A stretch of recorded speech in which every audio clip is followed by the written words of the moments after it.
नमस्कार दोस्तों। पिछली वीडियो में हमने चौथा अध्याय पूरा किया।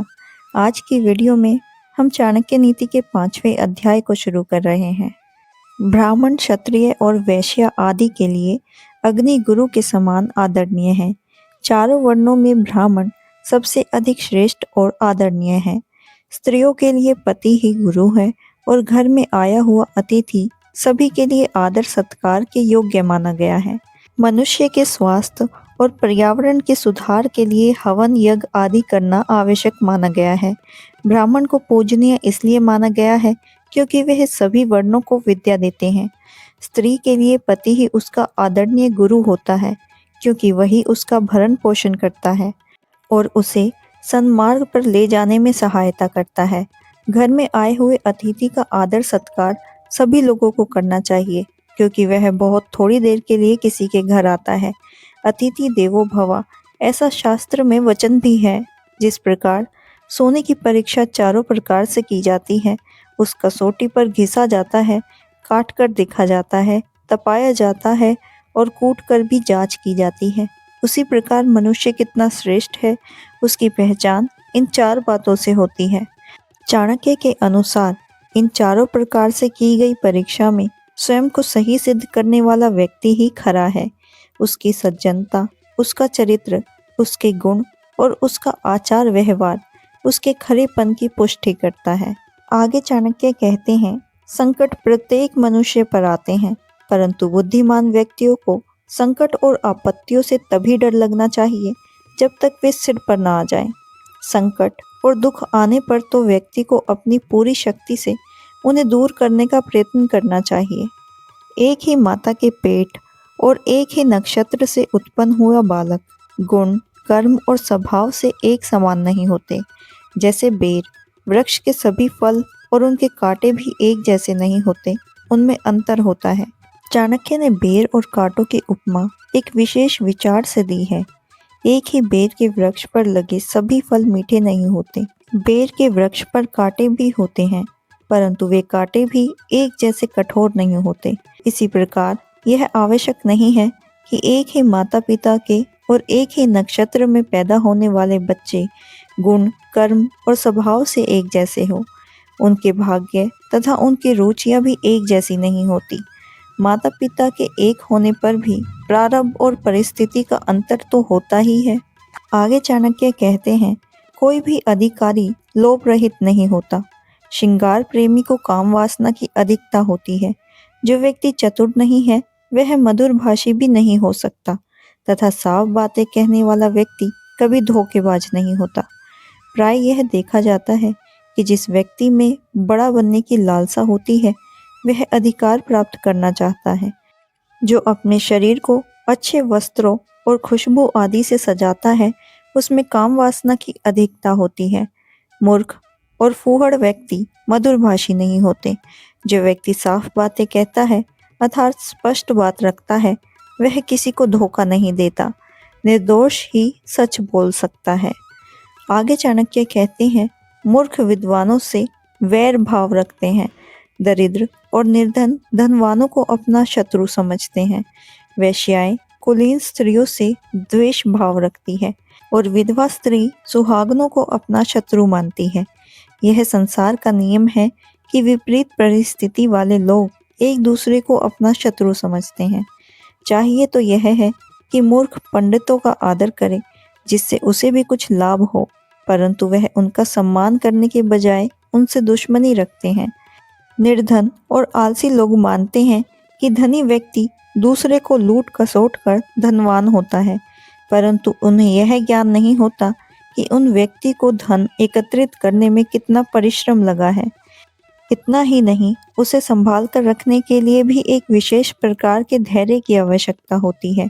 वैश्याएं भी कुलीन स्त्रियों से द्वेष करती है और विधवा स्त्री सुहागनों को दुर्भावना की दृष्टि से देखती है।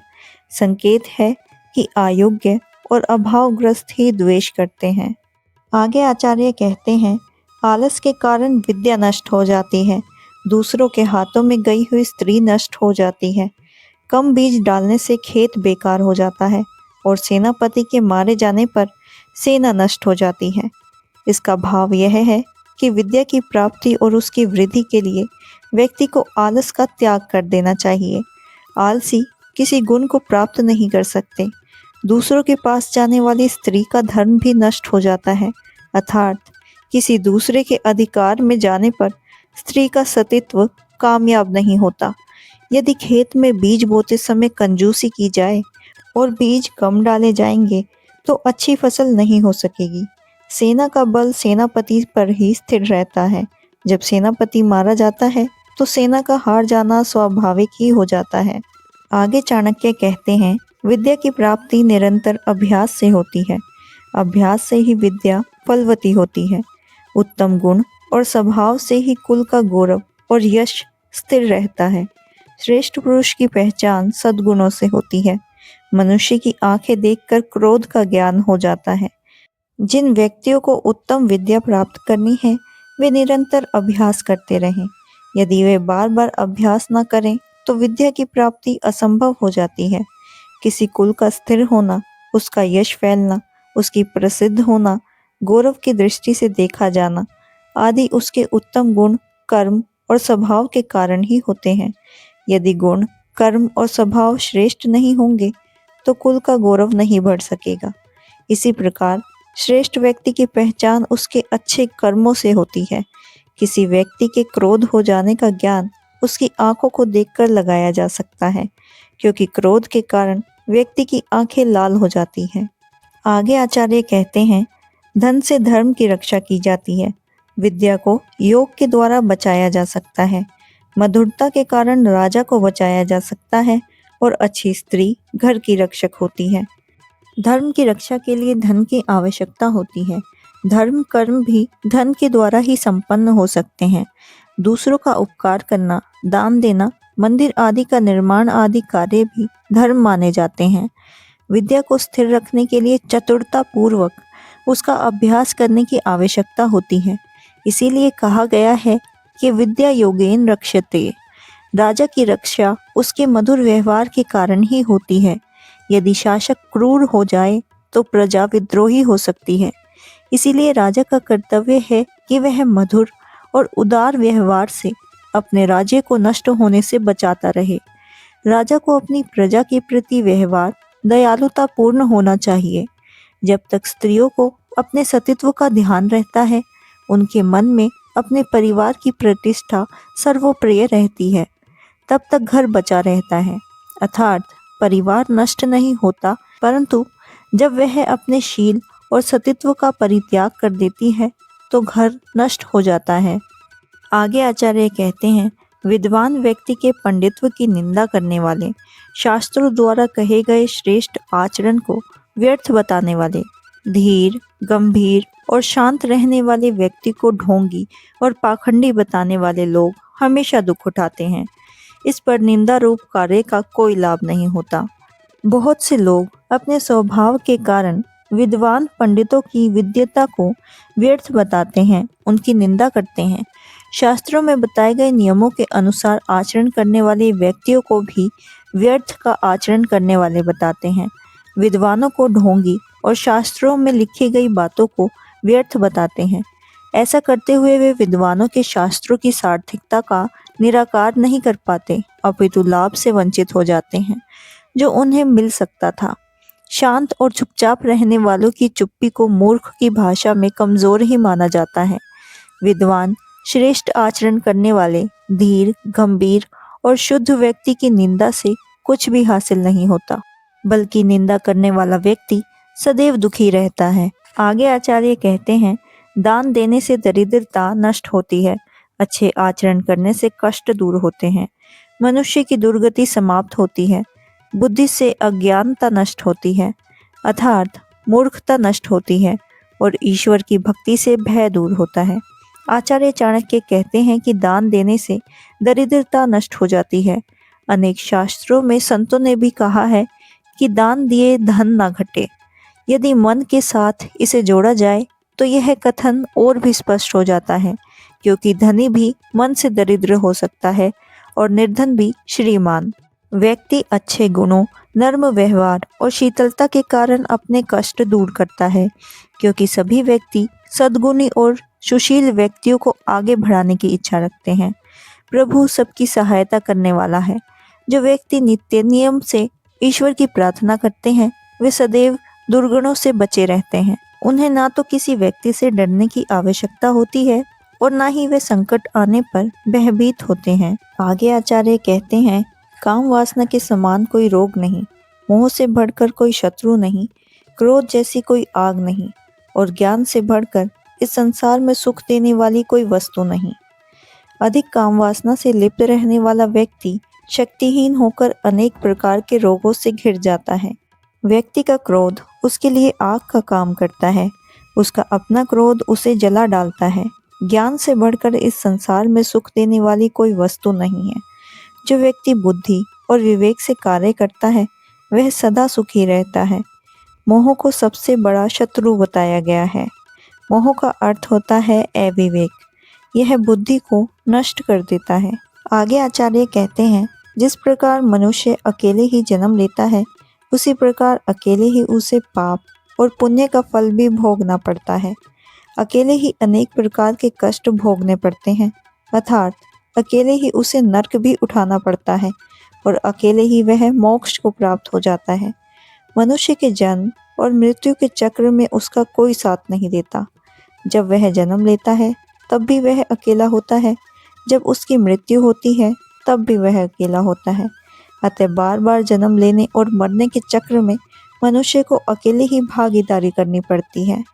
चाणक्य ने मनुष्य के अकेले ही नरक में जाने की बात कही है। नरक और कुछ भी नहीं है, मनुष्य द्वारा भोगे जाने वाले कष्टों के नाम है। व्यक्ति अकेला ही इस कष्ट को भोगने के लिए मजबूर होता है। उसके कष्ट में सहानुभूति तो जताई जा सकती है, परंतु उसका कष्ट बांटा नहीं जा सकता। यदि वह अच्छे कार्य करता है तो इसी जन्म में जीवन मुक्ति की स्थिति को प्राप्त कर लेता है। आचार्य चाणक्य ने यह संकेत दिया है कि सब अकेले ही करना है, इसीलिए उत्तरदायित्व को निभाने के लिए हमेशा तैयार रहना चाहिए।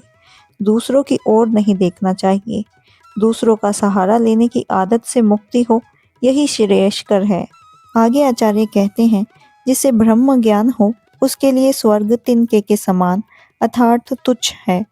शूरवीरों के लिए जीवन तिनके के समान है। जितेंद्रिय अर्थात संयमी व्यक्ति के लिए स्त्री तिनके के समान है और इच्छा रहित मनुष्य के लिए सारा संसार ही तिनके के समान है। जिसे ब्रह्म ज्ञान है उसके लिए स्वर्ग का कोई महत्व नहीं, क्योंकि वह जानता है कि स्वर्ग के सुख भी क्षणिक होते हैं।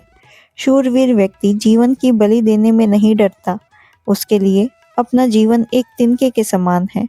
उसे अपने जीवन में किसी से भी भय नहीं होता। जिस व्यक्ति ने इंद्रियों को अपने वश में किया हुआ है उसे नारी अपने वश में नहीं कर सकती। यहाँ नारी शब्द का अर्थ है सभी भोग पदार्थ। नारी तो एक प्रतीक मात्र है। इस प्रकार इच्छा रहित व्यक्ति के लिए सारा संसार तिनके के समान होता है, क्योंकि उसकी किसी वस्तु में रुचि नहीं होती। आगे आचार्य कहते हैं, विदेश में विद्या ही मनुष्य की सच्ची मित्र होती है। घर में अच्छे स्वभाव वाली और गुणवान पत्नी ही मनुष्य की सबसे अच्छी मित्र होती है। रोगी व्यक्ति की मित्र दवाई है और जो मनुष्य मर चुका है उसका धर्म कर्म ही उसका मित्र होता है। मित्र की परिभाषा करते हुए कहा गया है, जो सदैव अपने मित्र की हित की चिंता करे तथा विपत्ति में साथ ना छोड़े वही सच्चा मित्र होता है। इस संदर्भ में विद्या, गुणी पत्नी, औषधि और धर्म को देखने वाले की आवश्यकता है। ये चारों मित्र की तरह हित करते हैं। धर्म की श्रेष्ठता की ओर भी आचार्य ने संकेत किया है, क्योंकि जब सब साथ छोड़ देते हैं उस समय धर्म ही साथ देता है, उसके मोक्ष का कारण बनता है। समुद्र में बारिश होना, भोजन से तृप्त हुए मनुष्य को फिर से भोजन कराना, धनी लोग को दान देना और दिन में दीपक जलाना, इन सब बातों का कोई फायदा नहीं। आगे आचार्य कहते हैं, बादल के जल के समान दूसरा कोई जल शुद्ध नहीं, आत्मबल के समान दूसरा कोई बल नहीं, आँखों की ज्योति के समान दूसरी कोई ज्योति नहीं और अन्न के समान दूसरा कोई प्रिय पदार्थ नहीं होता। मेघ के जल को सबसे अधिक पवित्र इसलिए माना जाता है कि वह स्वास्थ्यवर्धक होता है। जिस व्यक्ति में आत्मबल है अर्थात जो स्वयं पर विश्वास करता है उसमें सभी प्रकार के बलों का सहज रूप में समावेश हो जाता है। आत्मबल क्या शरीर और इंद्रियों के बल से बढ़कर नहीं है? चाणक्य ने नेत्र की ज्योति को सबसे अधिक उपयोगी माना है, क्योंकि नेत्र की ज्योति के बिना मनुष्य के लिए सारा संसार अंधकार में हो जाता है। अन्न को मनुष्य के लिए सबसे अधिक प्रिय पदार्थ कहा गया है, क्योंकि जब तक अन्न नहीं मिलता तब तक शरीर मन आदि अपना अपना कार्य नहीं कर सकते। आगे आचार्य कहते हैं, धनहीन व्यक्ति और अधिक धन पाना चाहता है। चौपाई अर्थात 4 पैर वाले पशु चाहते हैं कि वे बोल सकें। मनुष्य स्वर्ग चाहता है और देवता मोक्ष की कामना करते हैं। व्यक्ति हर समय चाहता है कि उसे धन की प्राप्ति हो, परंतु उसे यह नहीं पता होता कि उसके लिए अधिक परिश्रम करना पड़ता है। पशु वाणी चाहते हैं ताकि वे अपने मन की बात किसी दूसरे से कह सकते। मनुष्य भी यही चाहता है कि उसे स्वर्ग मिले। देवता और विद्वान व्यक्ति इस जीवन से मुक्त होने की कामना करते हैं, इसीलिए वह जीवन में ऐसे कार्य करते हैं जिनसे जीवन मरण के बंधन से मुक्त होकर मोक्ष की प्राप्ति होती है। आगे आचार्य कहते हैं, सत्य के कारण पृथ्वी स्थिर है। सूर्य भी सत्य के बल पर प्रकाश देता है। सत्य से ही वायु बहती है। सब सत्य में ही स्थिर है। सत्य का आधार ब्रह्मा है। पृथ्वी अथवा यह संसार सत्य के कारण ही टिका हुआ है। इस सत्य और ब्रह्मा से सूर्य का प्रकाश सारे संसार में फैलता है। सत्य अथवा प्रभु की शक्ति से ही इस संसार में वायु का संचारण होता है। इस प्रकार सभी कुछ सत्य अथवा ब्रह्मा में स्थित है। आगे आचार्य कहते हैं, इस चराचर जगत में लक्ष्मी चलायमान है, अर्थात लक्ष्मी स्थिर नहीं रहती, नष्ट हो जाती है। प्राण भी नाशवान है, जीवन और यौवन भी नष्ट हो जाते हैं। यह चराचर संसार में एकमात्र धर्म ही स्थिर है। धन संपत्ति मनुष्य के पास सदा नहीं रहती, उसके कर्मों के अनुसार आती जाती रहती है। जिस मनुष्य ने जीवन धारण किया है उसका मरना भी आवश्यक है, इसीलिए प्राणों को भी स्थिर नहीं कहा जा सकता। मनुष्य का यौवन सदा स्थिर नहीं रहता, बुढ़ापा यौवन का क्षय है, परंतु धर्म एक ऐसा तत्व है जिसका नाश नहीं होता। मनुष्य की मृत्यु के बाद भी धर्म ही उसका साथ देता है। शास्त्रों की भी मान्यता है कि आते भी हम अकेले हैं और जाते भी अकेले हैं, लेकिन धर्म हमेशा साथ रहता है। आचार्य के अनुसार जो हमेशा साथ रहने वाला है उसकी ओर मनुष्य का ध्यान नहीं रहता। इस अध्याय में चाणक्य ने गुरु की महिमा का वर्णन किया है, परंतु यह भी स्पष्ट किया है कि सामान्य जीवन में कौन किसका गुरु होता है। उनका कहना है कि स्त्रियों का गुरु उनका पति होता है, गृहस्थ का गुरु अतिथि होता है।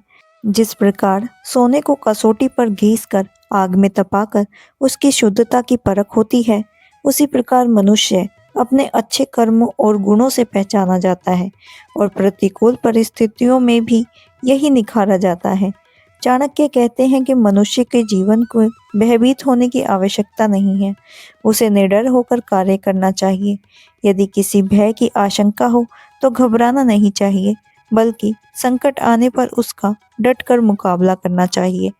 अंत में सत्य की महत्वता को बताते हुए चाणक्य कहते हैं कि सत्य के कारण ही दुनिया में समस्त कार्य व्यापार चल रहे हैं। लक्ष्मी, मनुष्य के प्राण और यह संसार सभी नश्वर है, केवल धर्म ही शाश्वत है, अर्थात मनुष्य को अपनी रुचि धर्म में रखनी चाहिए। इसी के साथ चाणक्य नीति के 5वें अध्याय की समाप्ति होती है। अगर आपको यह वीडियो पसंद आई हो तो इसे लाइक करें, शेयर करें और हमारे चैनल को सब्सक्राइब करना ना भूलें।